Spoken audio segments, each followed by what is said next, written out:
Your presence today underscores the importance of the subject matter under discussion. I now have the honor to give the floor to the Secretary General, His Excellency Mr. Antonio Guterres.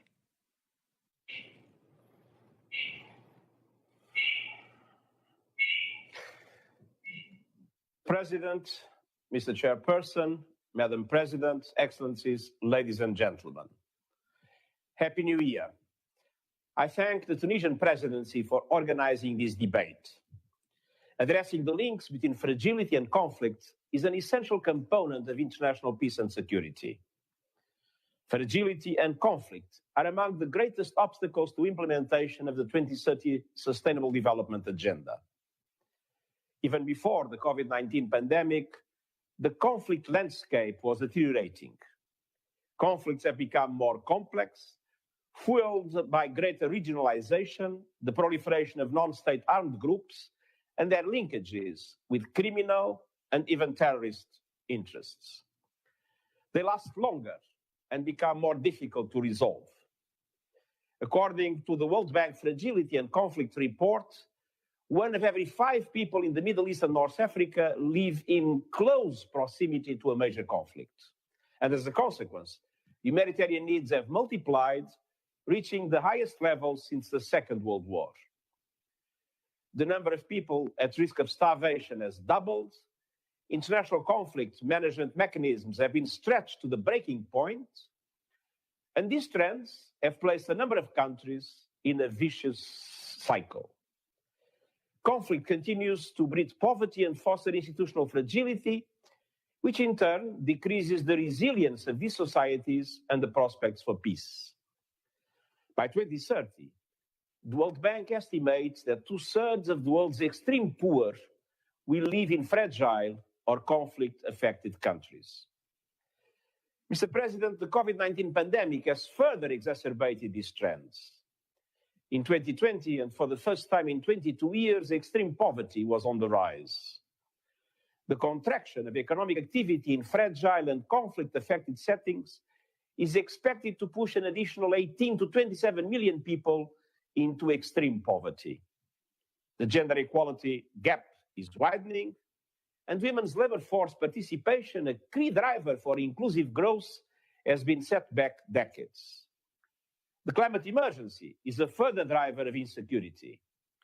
It is no coincidence that of the 15 countries more susceptible to climate risks, 8 host the United Nations peacekeeping operation or special political mission.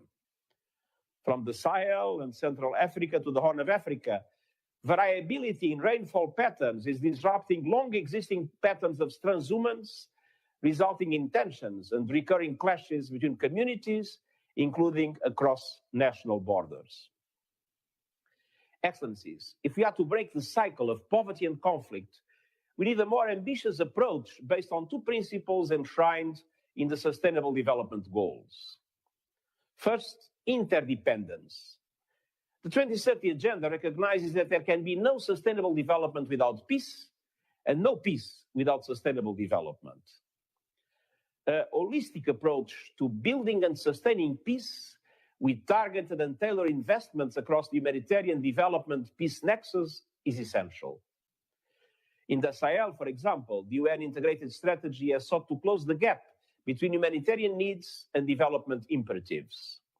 And it has focused on helping reassert state authority throughout the Sahel countries, thereby reversing the pattern of growing marginalization of poor rural societies, with particular attention to women and youth. Second, inclusion. The pledge to leave no one behind must be at the center of our efforts to promote sustainable development, as well as to prevent and resolve conflicts. Over 20 years ago, the Security Council recognized in adopting Resolution 1325 the need for increased participation of women in peace processes. This promise has yet to be fully realized. Guaranteeing equal opportunities, protection, access to resources and services, and participation in decision-making are not simply moral and legal obligations. They are a necessary condition if countries are to truly break out the conflict trap. Mr. President, the linkages between conflict and fragility have been particularly visible in the African continent. In the Horn of Africa and the Sahel, fragility has been exacerbated by transboundary threats such as climate change, terrorism, transnational organized crime, and the proliferation of armed groups. In the Great Lakes and Central African region, limited state authority, the continued presence and activities of armed groups, human rights violations, illicit exploitation of natural resources, and unemployment continue to drive instability. To address these trends, the United Nations has worked closely with the African Union and regional economic communities. The UN-AU joint frameworks on peace and security and on sustainable development have been key instruments to prevent and sustainably resolve conflicts in Africa, as well as to strengthen the resilience of states to withstand current threats. 1 month ago, Chairperson Faki and I co-chaired the fourth United Nations African Union Annual Conference, a clear demonstration of the value attached to our partnership and to our strategic cooperation. This meeting was an opportunity for us to identify ways to support the AU's Silencing the Guns initiative, a groundbreaking effort to address the root causes of conflicts in the continent, including economic and social disparities. And my call for a global ceasefire goes hand in hand with this flagship initiative of the African Union. The United Nations also remains committed to supporting the African Union's ambitious Agenda 2063. In this context, we have decided to establish a joint UN-AU group on the implementation of the Sustainable Development Agenda and Agenda 2063, including with regard to COVID-19 recovery. Monsieur le Président. Mr. President, we know that prevention and peace building save lives and are cost-effective, especially when strategies come together across the peace, development, and humanitarian nexus in support of national priorities. However, they also require national leadership, political commitment, and financial support. Yet, the international community continues to underinvest in these areas. That is why I have repeatedly called for increased financing for prevention and peacebuilding. The Peacebuilding Fund is well placed to help link our responses to multidimensional crises. On the 26th of January,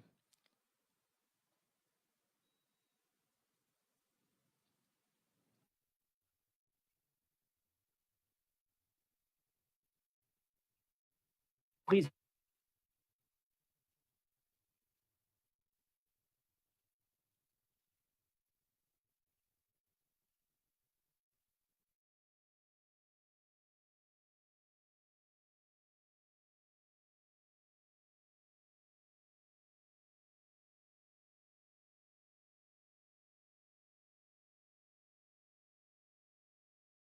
African member states have heeded the calls of the international community to respond to major crises with significant regional and global implications.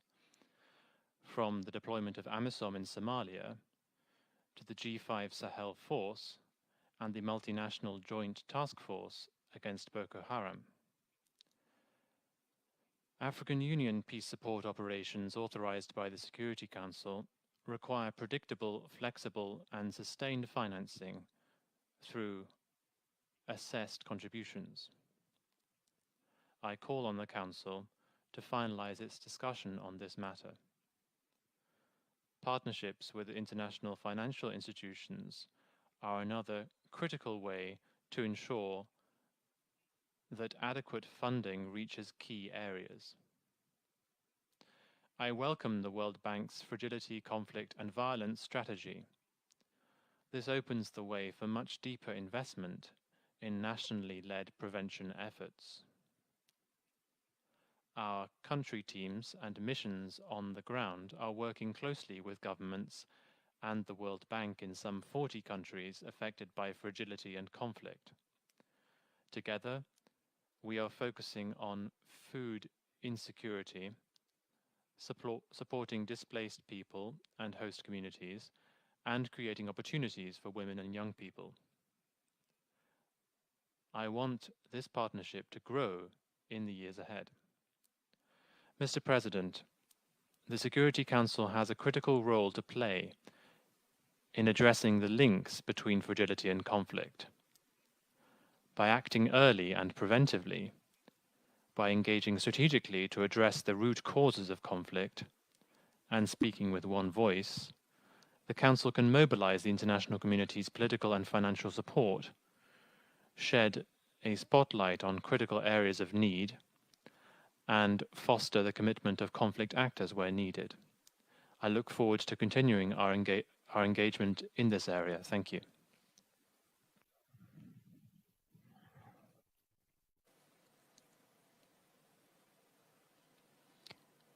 I would like to thank His Excellency the Secretary General for addressing these important issues and for sharing with us his vision of the efforts that we all need to take within the United Nations and the Security Council in particular.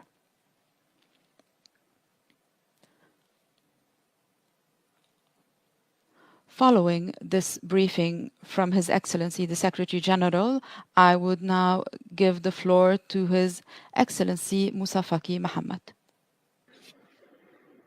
فخامة الرئيس قيس سعيد Your Excellency, President of Tunisia, Mesdames Excellencies, Heads of State, members of the Security Council, United Nations Secretary General, ladies and gentlemen. First and foremost, I wish to take this opportunity to express to you, President of the Council, as well as to all members of the Council, my best wishes for peace, security, and particularly good health at this difficult time, at a time we are tackling COVID-19. I'd also like to congratulate the President of Tunisia for taking up the presidency of the Security Council for January 2021. I would like to thank him for including on the Council's agenda this important topic on the challenges of maintaining peace and security in fragile contexts. Indeed, this is really an issue that is at the heart of the African Union's concerns, because it's in Africa that the issue of state fragility and peacekeeping issues are most acute. As proof of this, we can see the situation in the Sahel and are in the Lake Chad Basin. Only a few days ago, we saw a massacre of more than 100 Nigerian civilians. The President of the Republic of Niger, who is here with us today, I'm sure he will be able to speak to this further. I would like to express to him our condolences and our compassion. But that is not enough. Let's bear this in mind. President, the current threats to peace, international peace and security, which are created by factors such as conflict, terrorism, violent extremism, radicalization, transnational organized crime, and the grave effects of climate change, deadly communicable diseases and pandemics, all of these have huge ramifications, particularly for the most fragile states and the most vulnerable people. With the current spread of the COVID-19 pandemic, this tragic reality has reached new heights. We've also seen the impact of the health and the devastating health and socioeconomic impacts, which have had various consequences on states. States' fragility remains a major obstacle to development in Africa, and overcoming these challenges is an absolute priority for the African Union, and it remains one of the pillars of our international agenda. When it was created, the African Union adopted policies, instruments and tools to support member states and build their capacity to prevent conflicts and tension. There are obstacles to peace, stability and development for them all. The establishment of 2002 of the African Peace and Security Council and the African governance architecture, as well as its guidelines to promote security, peace and stability, effectively covers all aspects of prevention, management,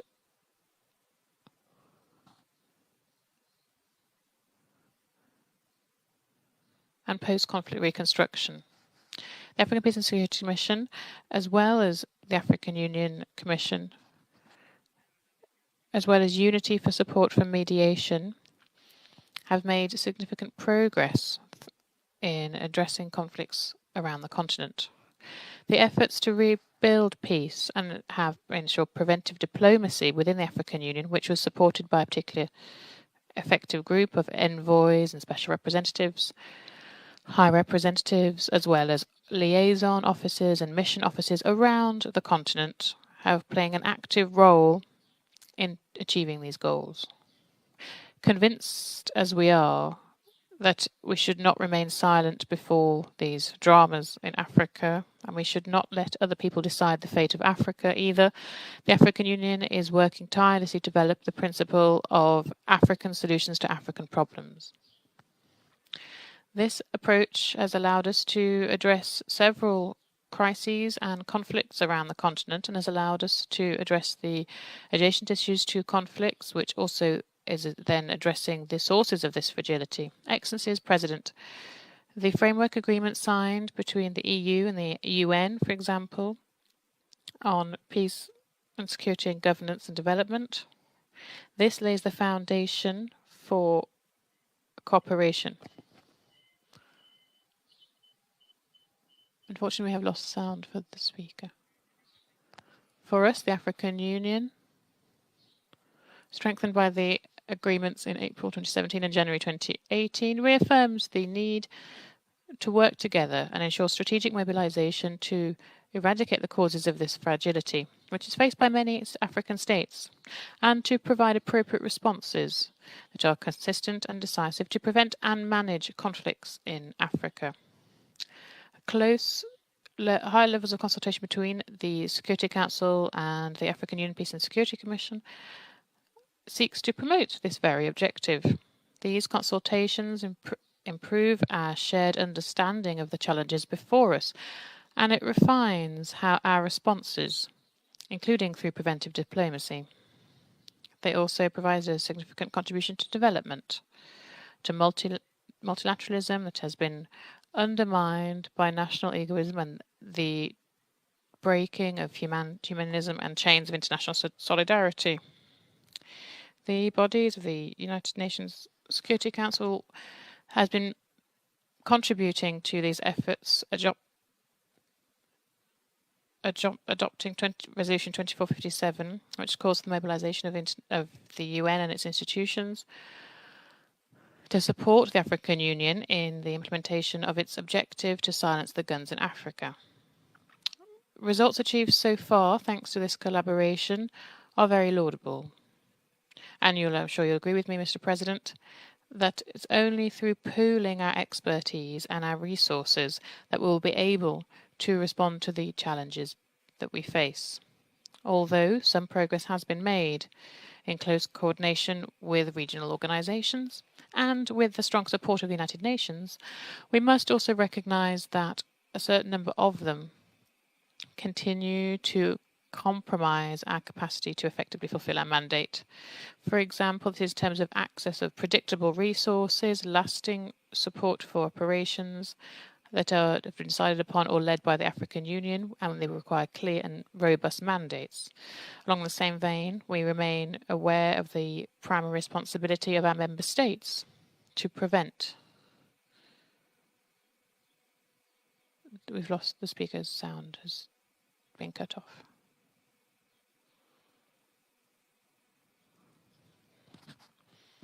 and this also includes human rights.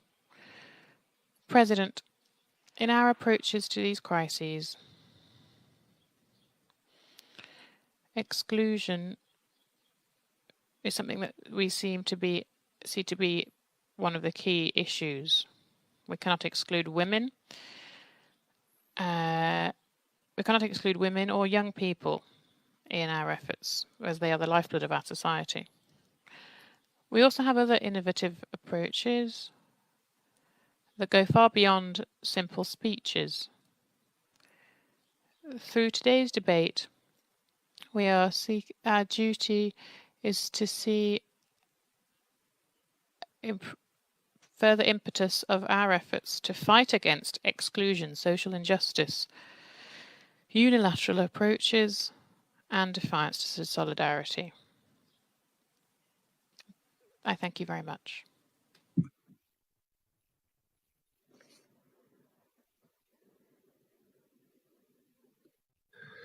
شكرا. I thank you, Your Excellency, Mr. Faki Mohammed, for this very important briefing that covered some of the reasons or causes that led to this fragility. For this fragility has economic and social causes, and we cannot eradicate violence and conflict before we eradicate this fragility and resolve these social and economic challenges. I now give the floor to Her Excellency, Ms. Ellen Johnson-Sirleaf.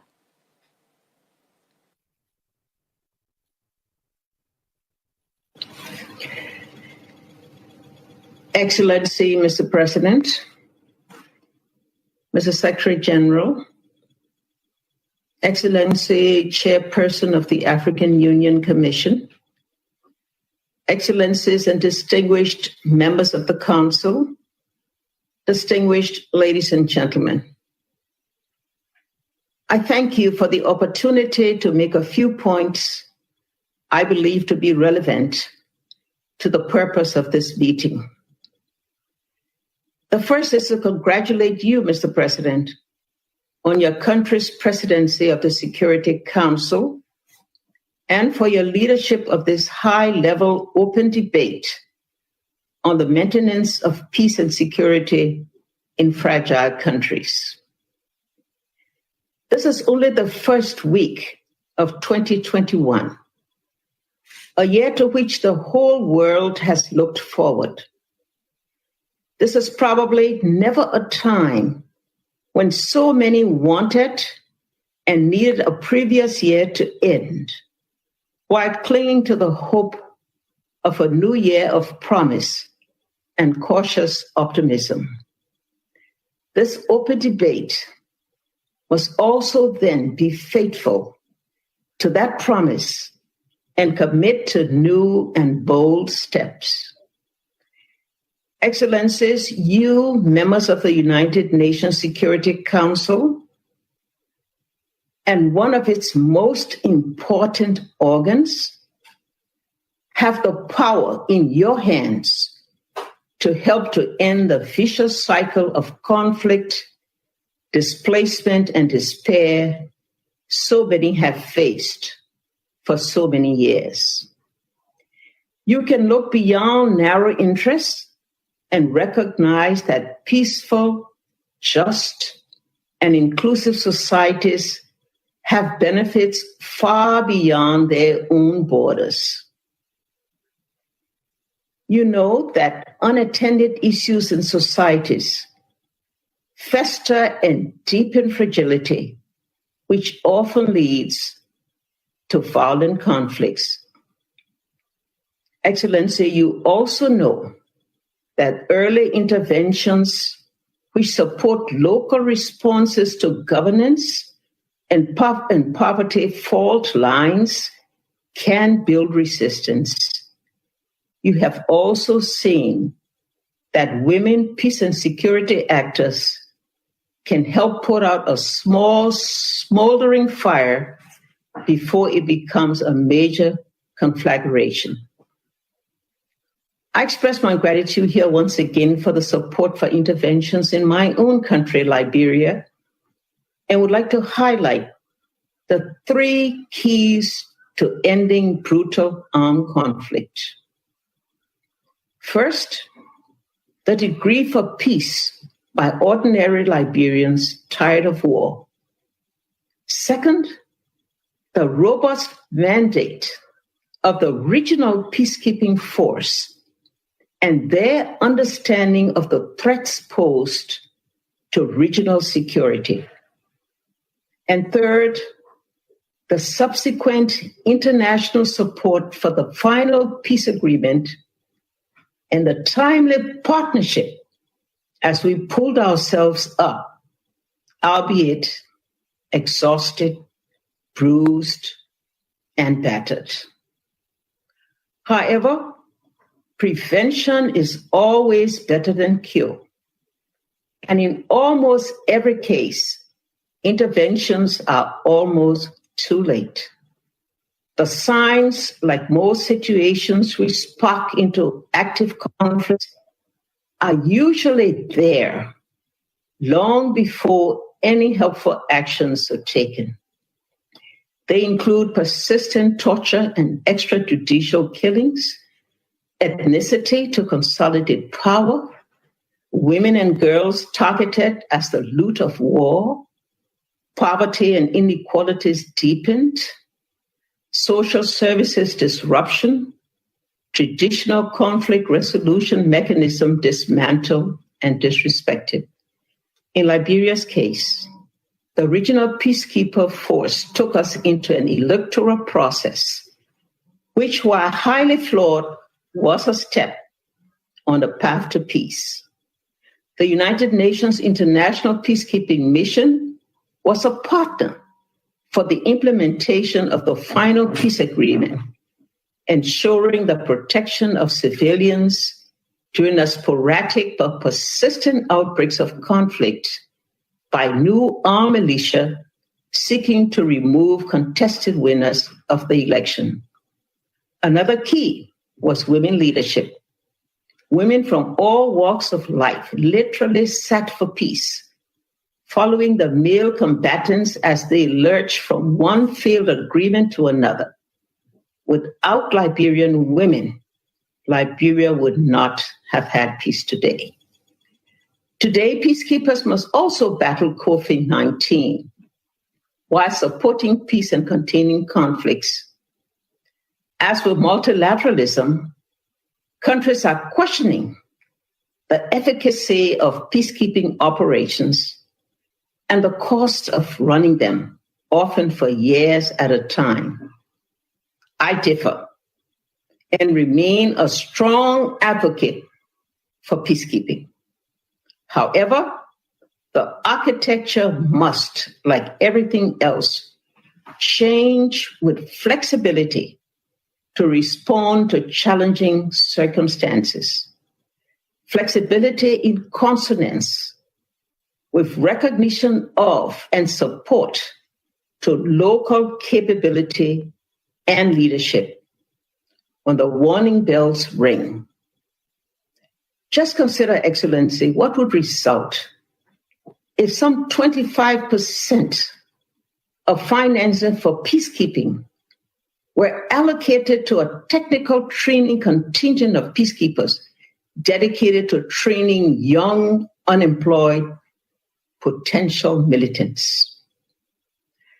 Mr. President, last year we celebrated the 7th anniversary of the United Nations. We recognized the Secretary General, particularly for the strong advocate leadership on climate change and his call for silencing his guns to be able to battle the COVID virus more effectively. We now need the Secretary General's equally strong words to national authorities for their actionable response to his advocacy. This year commemorates the 70th anniversary of UNHCR, the UN Refugee Agency. While we commend the leadership and staff of that agency, its continued existence is a mark on our collective conscience. It means that we have not pursued peace, not addressed fragility. What will we say now at the beginning of this year of promise? More platitudes? I plead yet again. The United Nations and its many organs, especially Your Excellency, the Security Council, was established to lead the process of global development and global equity.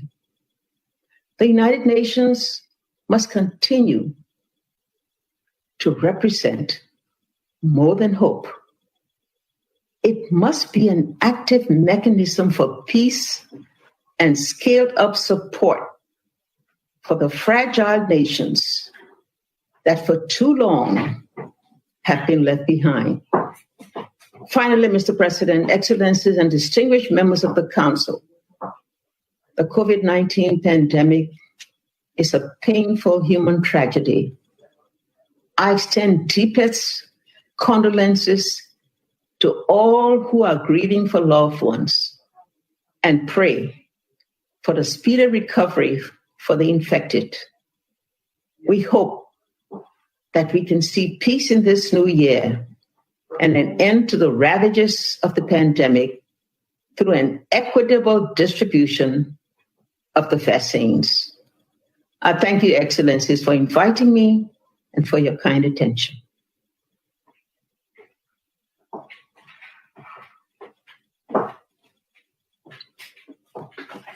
شكرا جزيلا وعميقا على هذه الأفكار التي تقدمتم بها. Thank you very much for that statement, which addressed the various situations.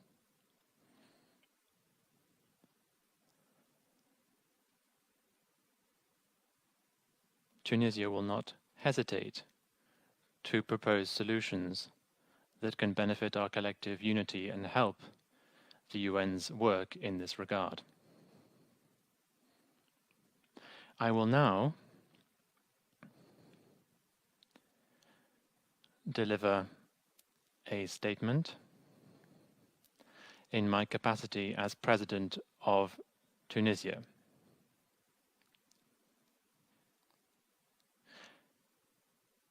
Ladies and gentlemen,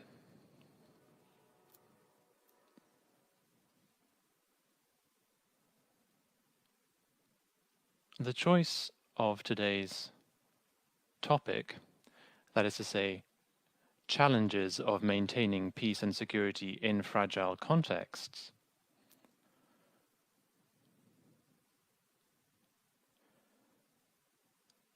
stems from our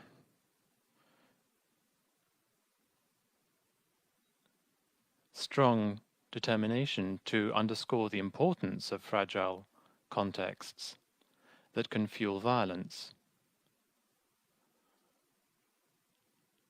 and which in addition can prolong conflicts, some conflicts which have lasted for decades.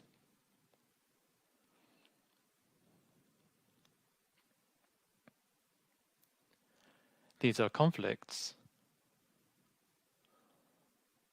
that also can fuel new conflicts that can arise in the future. These contexts hinder states' capacity and can even threaten their very existence.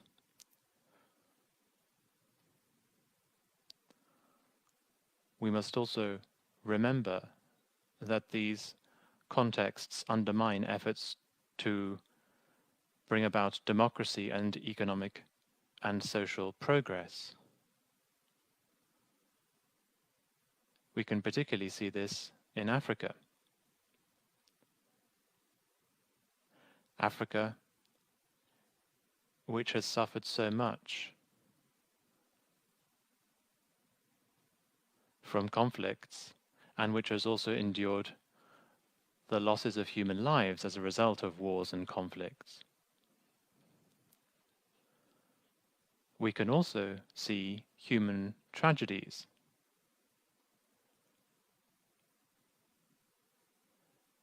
Tragedies that prevent stability, notably in post-conflict situations. We believe that ending wars and conflicts doesn't necessarily always lead to lasting peace. We must ensure that we keep the goal in mind of bringing about lasting peace over time. In addition to this, ceasefires don't necessarily mean that conflicts have ended, but rather they are a first significant step for conflicts to be peacefully resolved.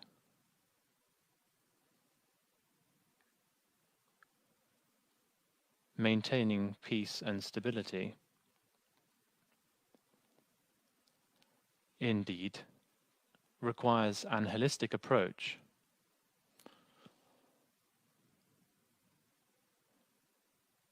which must also be multipartite and lasting and sustainable in nature. This approach must address the root causes of conflicts, notably factors that exacerbate fragility. These factors can include poverty, unemployment, marginalization, exclusion,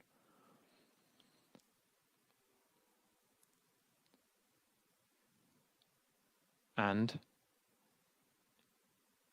in addition, the weakening of human development and the weakening of state institutions. These are some of the most significant factors that threaten states, without overlooking the weakening of governance and terrorism, violent extremism, and transnational organized crime.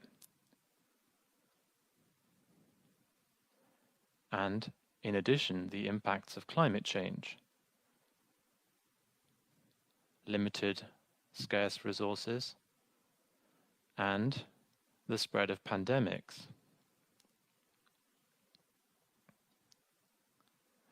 What we have there is a vicious circle which stokes violence and conflicts.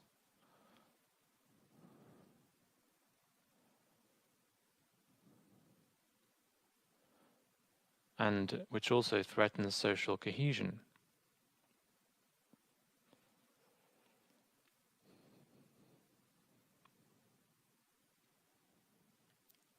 In addition to this, these factors can also lead to waves of displacement, which can hinder national and international efforts to re-establish peace and stability.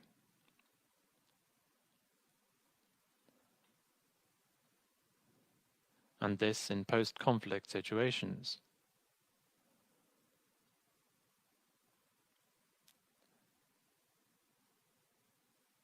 This is the reason why peace-building efforts need to focus on stability and progressively addressing fragility.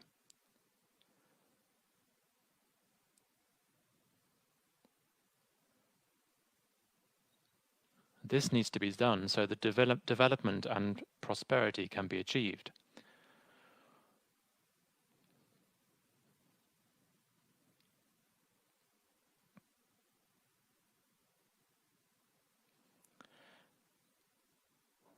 In addition, this process must also bear in mind the threats to peace.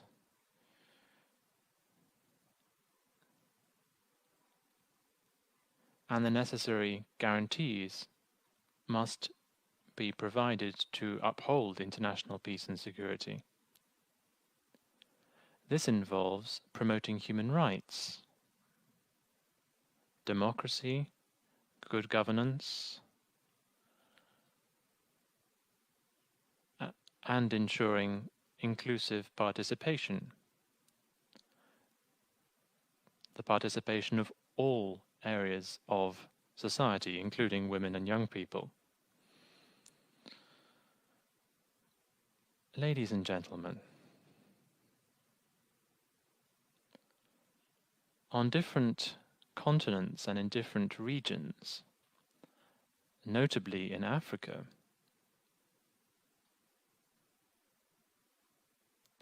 and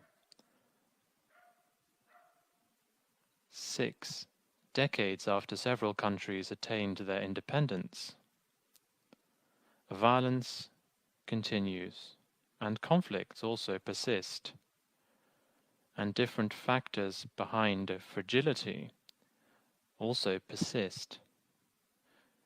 This has certainly led to complex threats and challenges, which are also multidimensional in nature.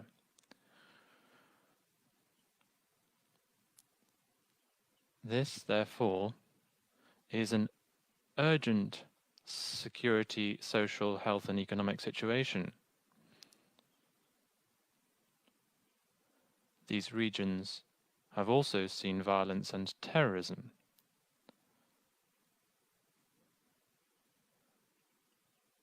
These challenges and the situations that result from these challenges and the factors that result from them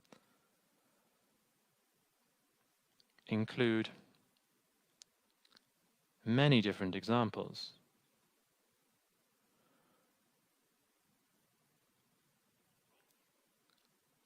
I would not be able to address all of these examples today. Nevertheless, it remains the case that the Security Council should adopt a more comprehensive approach to international security. This approach must bear in mind the overlapping nature of factors behind fragility on the one hand, and violence, armed conflicts on the other hand.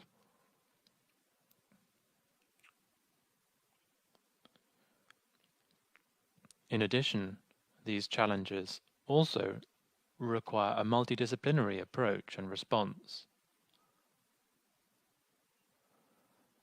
and they require the work of various stakeholders at the international level within the context of a coordinated, integrated, concerted approach.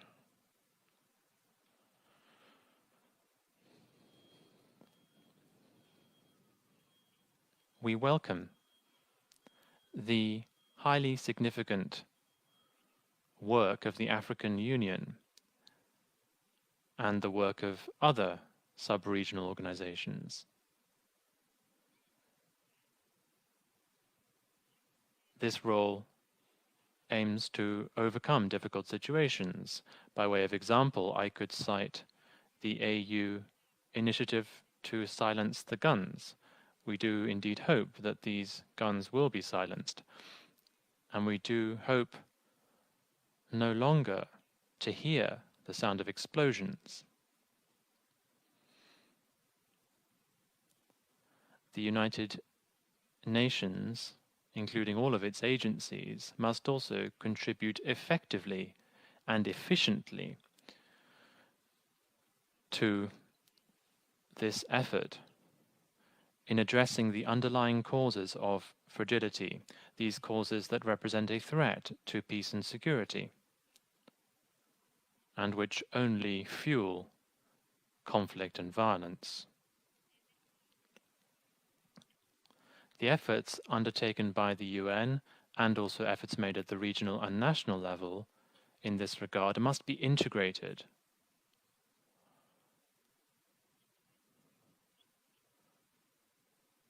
This is highly significant. In addition to this, it is also of paramount importance that all countries work together in this effort.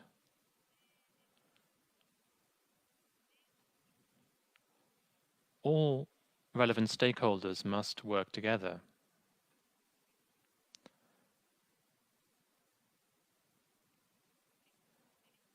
When it comes also to the UN's funds, programs and agencies, in addition to that at the regional level, but also international financial institutions and donors.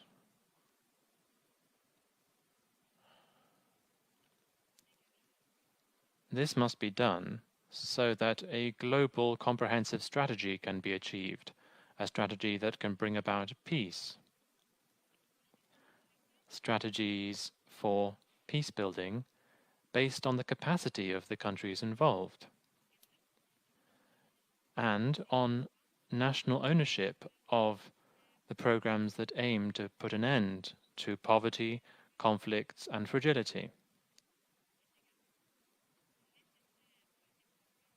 These programs must also bring about stability and implement the Sustainable Development Goals at the same time. Prevention has always been one of the best means of bringing about peace and peace building. Hence, the UN Security Council, in line with its responsibility in this regard, should support conflict prevention initiatives, as well as the rule of law, and bolstering national institutions' capacity, and also strengthening national and international efforts to bring about development and a decent, dignified life for all strata of society, and this throughout the world.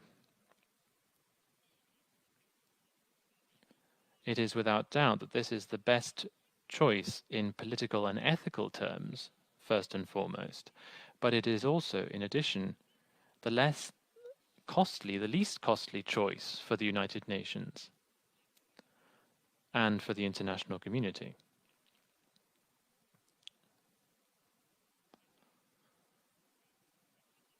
There can be no security, no peace without development. And it must be fair development, integrated development, and sustainable development. Sustainable development, preserving human dignity throughout the world, to allow all peoples to enjoy their rights, to uphold their rights, including the right to development. Ladies and gentlemen,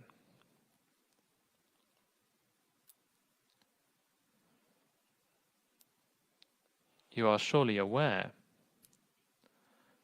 that the pandemic that has ravaged the entire world in 2020, indeed a pandemic that continues to endure, this pandemic has of course destabilized all aspects of our life. The consequences of the pandemic have affected all of our lives.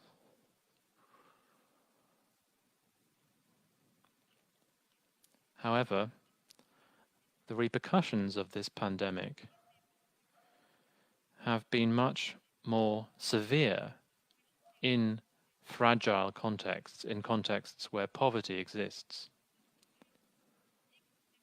These effects of the pandemic have exacerbated the socio-economic challenges that were already there, and trends towards violence and human tragedies, as well as threats weighing on international peace and security.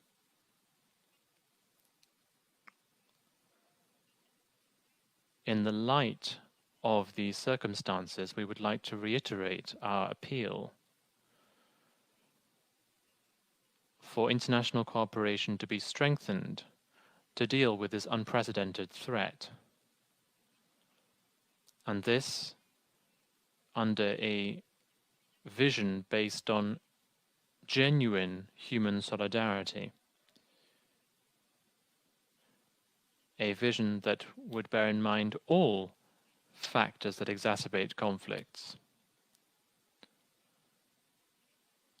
and which also extend conflicts.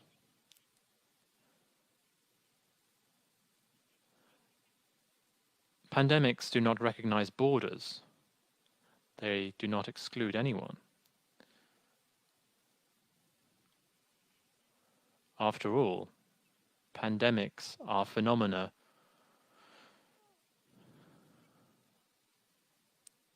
that are exacerbated by fragility.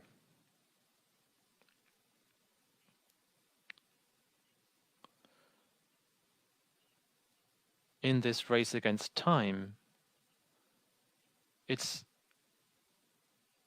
not possible to work alone. We must be nations united. We must work together. We would like to take this opportunity to underscore the fact that the COVID vaccines and medicines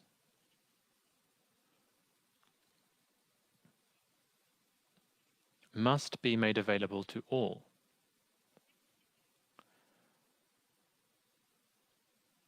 No one is safe until everyone is safe.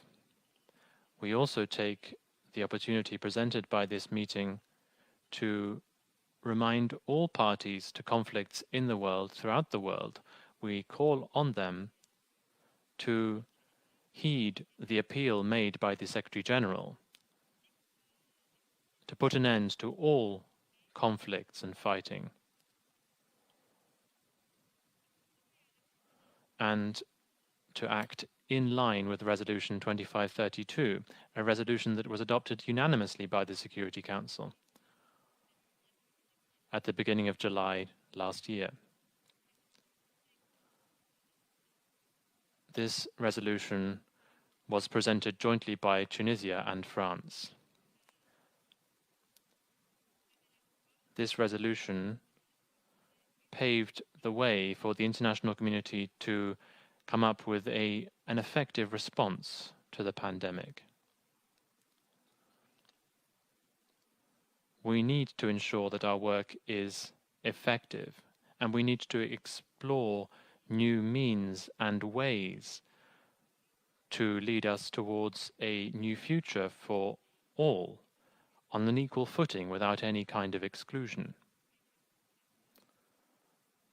We would also like to take this opportunity at the time when Tunisia is presiding over the Security Council. We would like to take this opportunity to reaffirm Tunisia's commitment to peace, security, and sustainable development.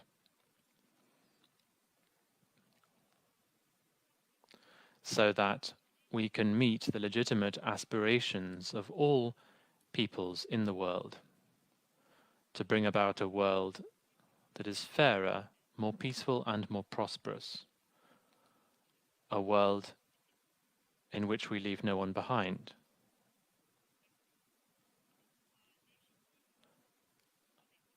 Among the legitimate rights that we could underscore and recall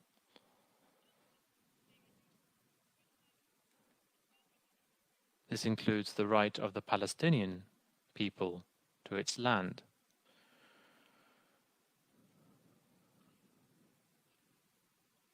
We must all contribute to bring about a new story for all of humanity. Let us meet this challenge. May the peace of God be with you all.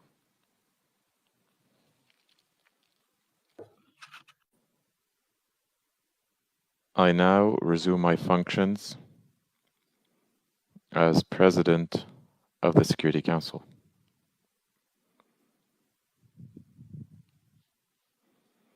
I now give the floor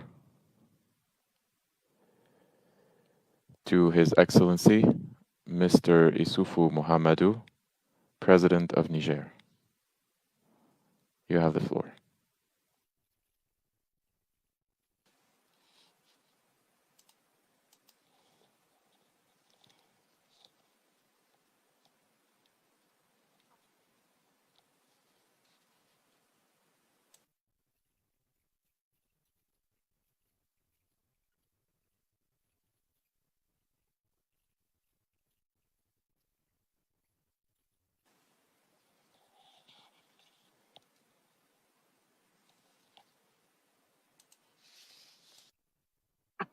Mr. President, we can't hear. Could you please check that your microphone is unmuted?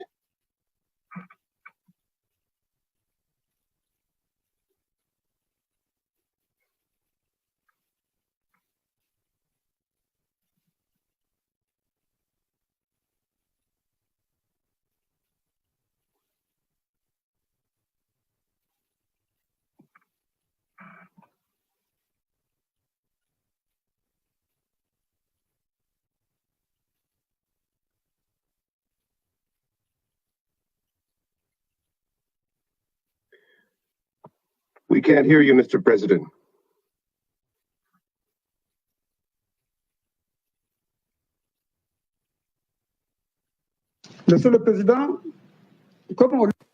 Mr. President, as we are aware, fragile contexts are very difficult to define. Fragility is more than just a question of economic growth or an institutional question or an issue of conflict. For example, the Peace Building Fund has calculated states' fragility indexes based on 12 criteria. These in particular include economic inequality, public services, demographic and migratory pressure, and security, in particular terrorism, climate change, ethnic divisions, human rights, illegal financial flows, corruption, an unfavorable business climate, and new technologies, etc. The World Bank has established a country policy and institutional assessment, the CPIA, which assesses economic management and structural policies, and also equity and social inclusion policies and good governance. There is a threshold below which a country is considered as fragile. Fragile states are also defined as ones in which poor people do not have access to basic services because the authorities are not willing or are not able to provide them.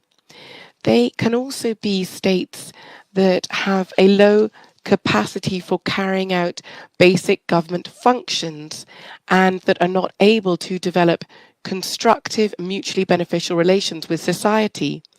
Countries that host UN peacekeeping missions or regional missions, those who've done so over the past 3 years, are also considered as fragile. Situations of fragility, conflict, and violence also affect low-income countries and also middle-income countries as well.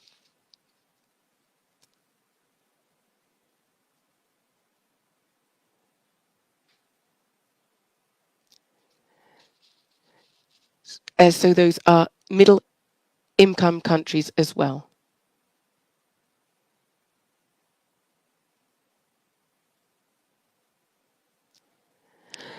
An African Development Bank report states that almost all extremely fragile states were, at the time the report was distributed, that had rather abundant natural resources, thus prove that poorly managed natural resources are a factor of conflict and fragility. However, this is also a source of resilience when these natural resources are well managed. Another good example of this was Sierra Leone, which is rich in diamonds. In the report, the African Development Bank states that fragility covers a large area that differs depending on geographical scope and the frequency of conflicts, ranging from open hostilities between belligerent parties to states where there is sporadic violence.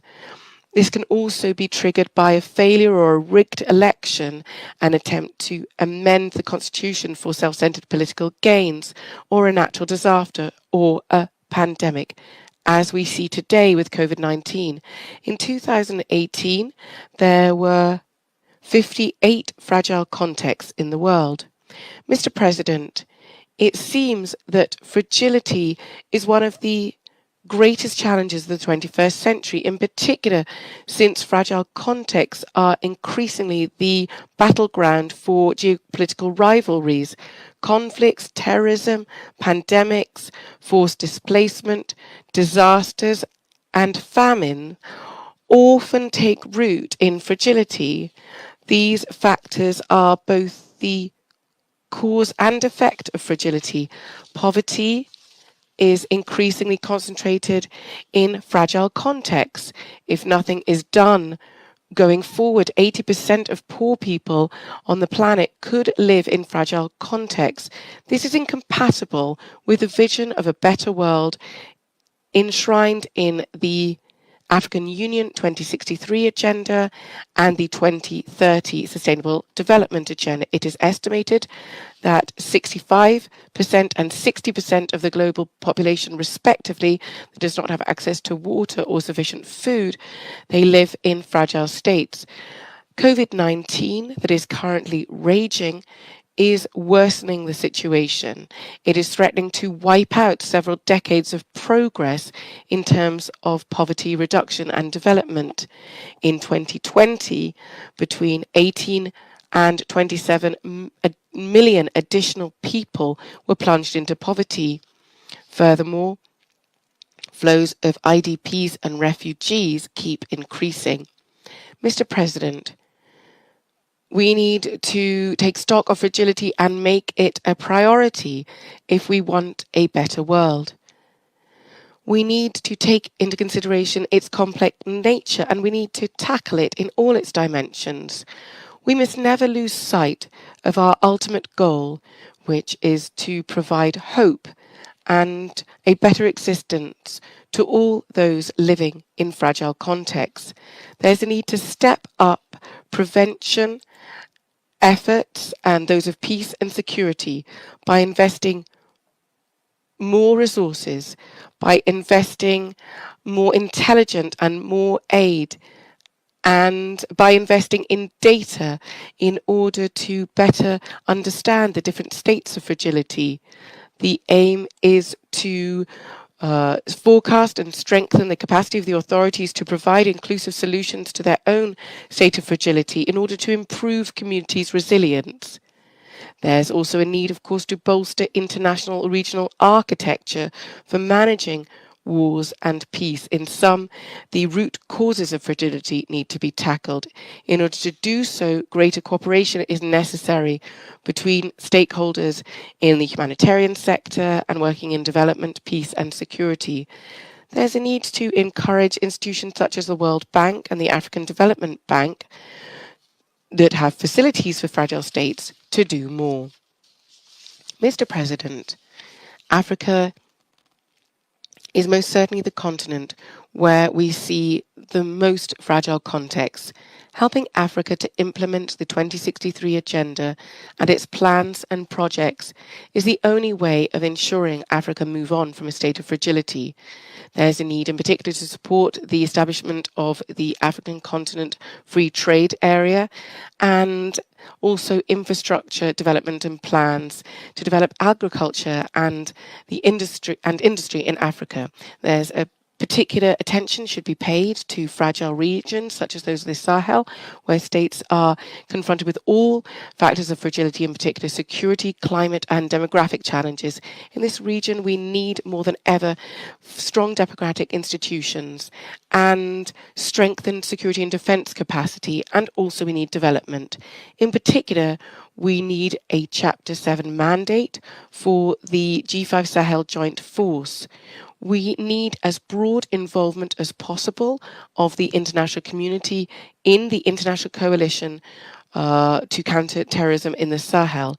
We reiterate our call to all of our technical and financial partners to finance the G5 Sahel Priority Investment Programme adopted in Nouakchott in December 2018. We would like to thank the United Nations Secretary General, Mr. Antonio Guterres, for his ongoing advocacy for the people of the Sahel. What is happening in the Sahel and in the Lake Chad is something that strikes the entire international community. The massacre of more than 100 innocent people on the border with Mali is something that reminds us starkly of this. The international community must mobilize to help the countries in the Sahel and the Lake Chad Basin to move on from this fragile context, the primary victims of which are women and children. We cherish the hope that the Security Council, whose role it is to ensure international peace and security, will put the Sahel and the Lake Chad Basin region at the center of its agenda, and that the Tunisian presidency of the Security Council will be extremely successful. Thank you very much indeed.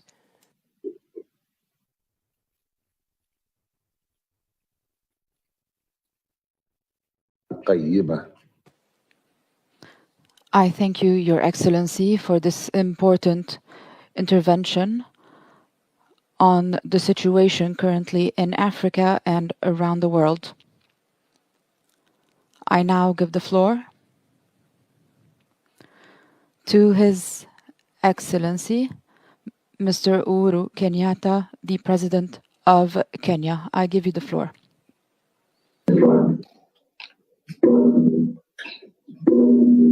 Thank you, Mr. President. Your Excellency Kais Saied, President of the Republic of Tunisia, Your Excellencies, ladies and gentlemen, let me begin at the very onset to congratulate you, my brother, on your assuming to the presidency of the Security Council for the month of January 2021. I would also like to take this opportunity to congratulate India, Mexico, Ireland, and Norway, with whom we have joined the Security Council as elected members for the period 2021-2022. I thank their Excellencies Mr. Antonio Guterres, Mr. Moussa Faki Mahamat, and former President Ellen Johnson Sirleaf for their informative briefings. Mr. President, this high-level debate demands that we revisit the very reason the United Nations exists, how multilateralism can be made fit for purpose in maintaining peace today. Mr. President, the fact that the Security Council spends the bulk of its agenda on conflicts in Africa is a testament to the fragility of many countries and regions on our continent. And here I wish to convey my condolences to you, President Youssoufou, and the people of Niger for the loss of so many innocent lives. So, Mr. President, if we are to be true to the founding charter of the UN, it follows therefore that we should invest more in building more effective approaches or revitalizing existing mechanisms that maintain peace and anchor stability on the African continent. In Africa, the capacity of the state in most fragile situations has not grown sufficiently to effectively control every part of its territory. Its ability to deliver public goods and services to all citizens has also been limited.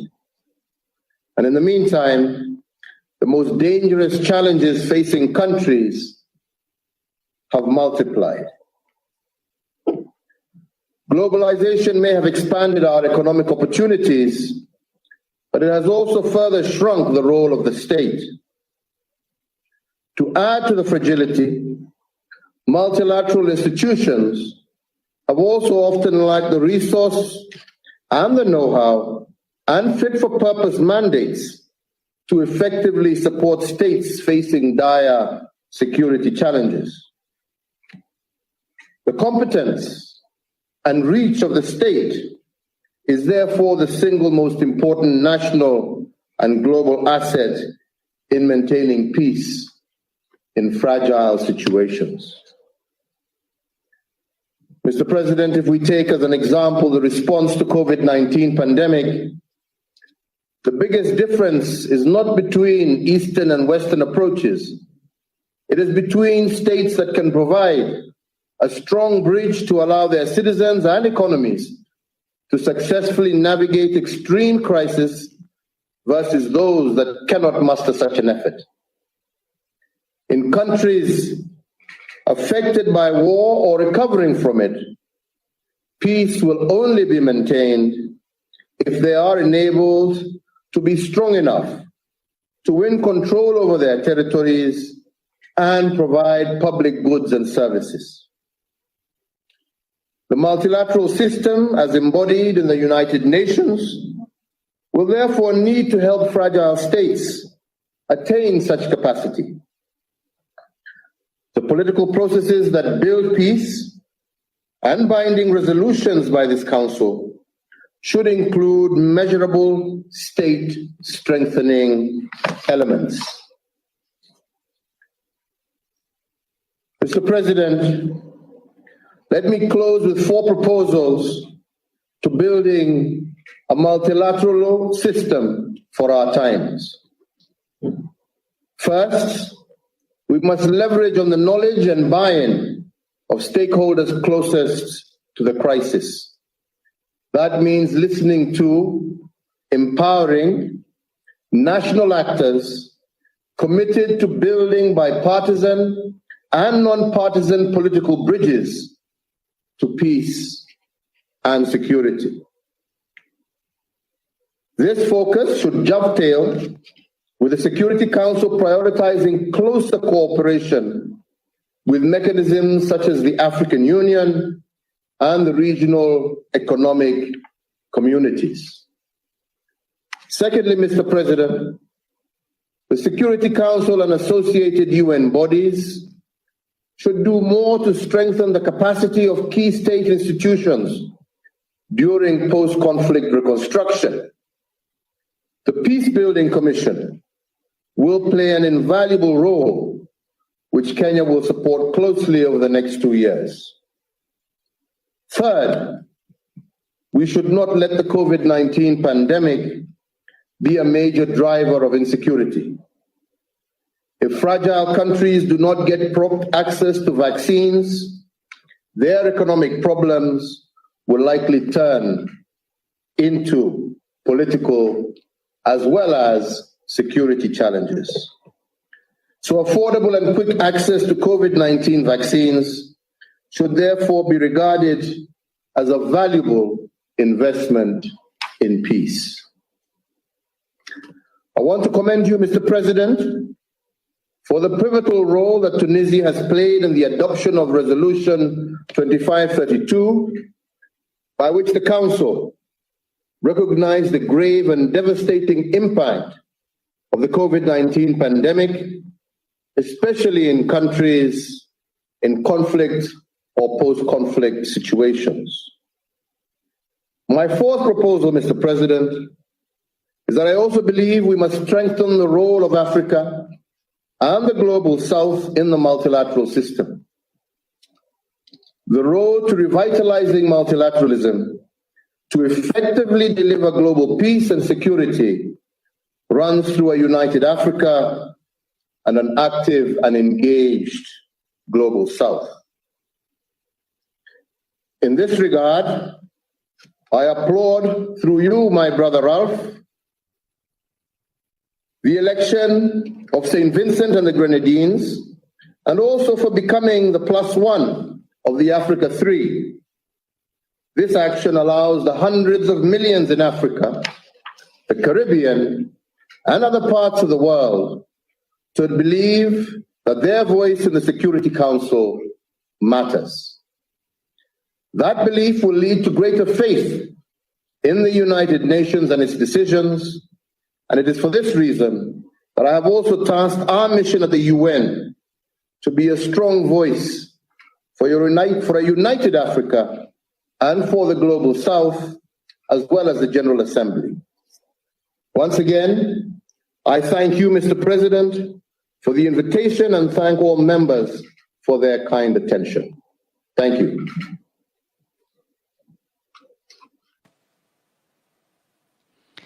I thank you, Your Excellency, the President of Kenya, for this intervention filled with important and noble values for our African continent and the world. I now give the floor to His Excellency, Mr. Ralph Gonsalves, Prime Minister and Minister of Foreign Affairs from St. Vincent and the Grenadines.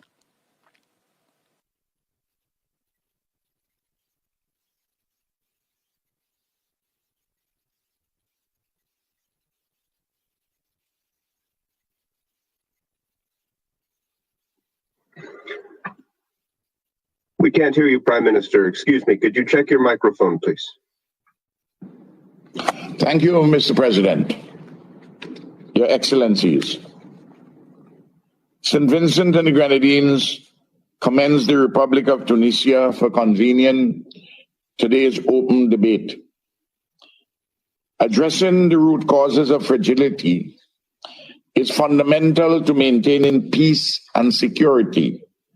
And to this end, we thank the Secretary General and other esteemed briefers for sharing important insights on this salient topic. I am particularly gratified for the profound reflections on this matter by the distinguished presidents of Tunisia, Niger, and Kenya. The A3 on the Security Council, with which countries St. Vincent and the Grenadines has been working closely as the A3+1. I thank my dear brother, Uhuru, the distinguished president of Kenya, for his kind words in relation to Ralph and St. Vincent and the Grenadines. Excellencies, the year 2020 has been an immensely challenging one, which offered many important lessons, not the least of which is the importance of multilateralism. Amidst the continuously expanding public health, socioeconomic, humanitarian, and security challenges experienced the world over, there is a clear and present need for practical and people-centered solutions that bolster national ownership in countries that require assistance. To be sure, there is no magic panacea for the root causes of fragility, which include, amongst other factors, the debilitating effects of climate change and environmental degradation, food and health insecurity, poverty and underdevelopment. But through solidarity and collective action, a better future remains within the grasp of those who yearn for it, from Haiti to the Horn of Africa, and from the Sahel to Yemen. During our presidency in November, St. Vincent and the Grenadines hosted a high-level event on the contemporary drivers of conflict and insecurity. We used the opportunity of today's meeting to recall that in their collective wisdom, our briefers, council members, and the wider UN membership called for a comprehensive and coordinated whole-of-system approach to addressing the root and proximate causes of fragility and insecurity, including those that have been left largely unsettled by the rapid process of decolonization. The Security Council must continue to play a leading role as it works more closely with the other main organs of the United Nations, namely the General Assembly and the Economic and Social Council, ECOSOC, to foster developmental solutions to the challenges of peace and security. We must also leverage more often the strategic advisory capacity and convening platform of the Peace Building Commission